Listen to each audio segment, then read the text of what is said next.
নিজের এলাকার মানুষের নামে বলতে আসলে নিজেরই লজ্জা লাগে। শুভ সকাল আপনাদেরকে। সকালবেলায় কাঁদতে কাঁদতে চোখ টুক লাল হয়ে গেছে। আমি এরকম ভিডিও নিয়ে আসতে চাই নাই, মানে এরকম ভিডিও করব আমি ভাবতেও পারি নাই। আর আমার নিজে থেকে খুব লজ্জা লাগতেছে যে আমার এলাকাবাসী নিয়ে আমার এরকম কথা বলতে হইতেছে, কিন্তু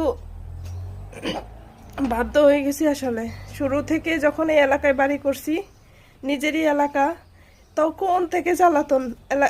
মানুষ বলে না গ্রাম বেশি সুন্দর, গ্রামের মানুষ অত বেশি ভালো হয় না। শুরু থেকে যখন নতুন বাড়ি করতেছি প্রথম থেকেই জ্বালাচ্ছে। অনেক দিন গেট খুলে দেখছি, গেটের সামনে পায়খানা। এলাকাবাসীর কাছে বিচার দিছি, অনেক জায়গায় বলছি, কোনো কাজ হয় নাই। সুপারি গাছে সুপারি ধরতো, সুপারি চুরি করে ফেলছে। ছাদের উপরে আমি টবে ফুল গাছ লাগাইছি, আমার ফুল গাছ